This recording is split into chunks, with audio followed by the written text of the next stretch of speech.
once you've gotten in on the leg, then you need to determine what next to do to finish off your opponent to score, typically bringing him to the ground.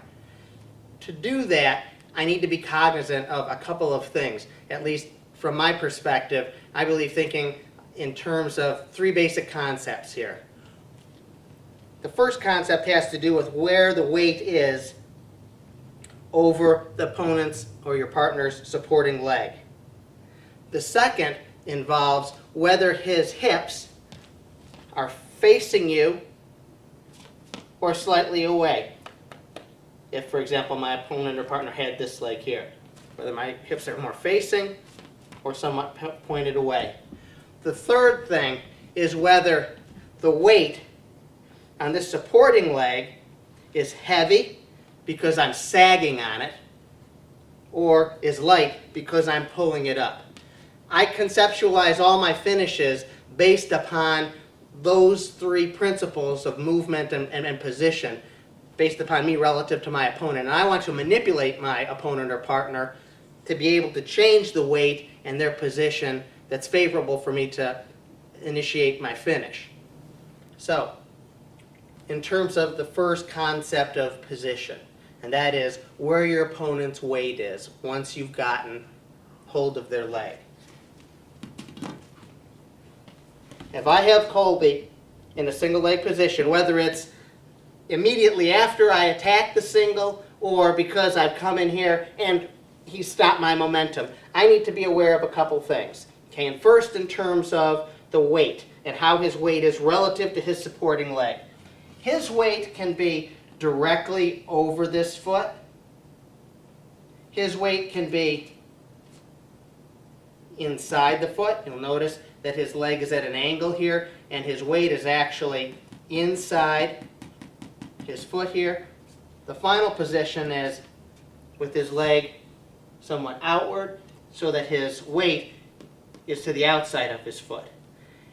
Depending upon where his weight is makes a crucial difference in terms of the type of attacks or finishes I'm going to use to bring my opponent down to the mat. Just as an example, if his weight is inside and he has a post coming into me, his post is like that coming into me, I'm exaggerating it simply to make the point here, it makes little sense for me to try and attack where I'm going to try to drive through that post.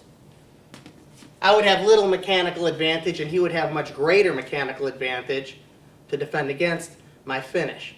So being aware of where your opponent's weight is, whether it's directly over the foot, the weight's to the inside, or the weight's slightly to the outside, makes a big difference in terms of what you are going to do to finish. In fact, it dictates at least what you ought not to do.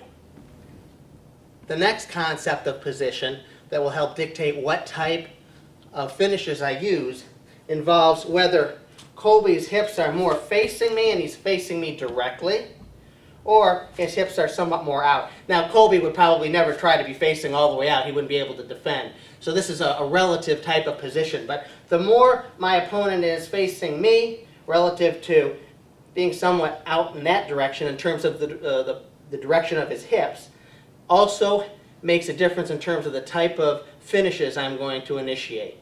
So I need to be sensitive to whether his hips are more in or facing more out. The third principle that helps dictate the type of finish that I use is whether the weight is heavy or light on this foot. Now, earlier I had mentioned the importance of keeping the weight down or up. In other words, if I have a single leg, I never want to be such that all my movement and energy is lateral. Because if it is, I'm either making more weight on this leg and making it more difficult for Colby to support himself, or am I making it more difficult for him to keep his balance and support himself by lifting up? If he's neutral, because I'm not either forcing weight down or picking his weight up, he's in a more mobile position, and it makes it easier for him to defend. That being said, of those three positions, weight down, neutral, or up, I want to, as the attacker, I want to make sure his weight is either down or up. I want to avoid that neutral position where he has more mobility, he's not fighting as hard to maintain his balance, and also I'm not in as great of a risk for his defense when he's struggling simply to maintain balance and position. Just as a brief example, to amplify that point, if I had a single leg in this type of position and I were to try to trip Colby, if I just step my foot here, he has no problem jumping over it. Also, if I'm kind of lifting up and I try to trip him, no problem stepping over it. At the same time, if my weight is down and I trip, it makes it much more difficult for him to step over. So just with that little example there, and we're going to go over some techniques in terms of finishes to amplify that even more, but just with that little example, I want you to just get the concept of the understanding that it makes a big difference in terms of matching your finish with your opponent's position in those three basic positions. Where they are, where their weight is, whether it's center, outside, inside, whether their hips are facing you or slightly outside, and whether you've got their weight heavy or light on this foot because you're lifting up the leg that you've attacked.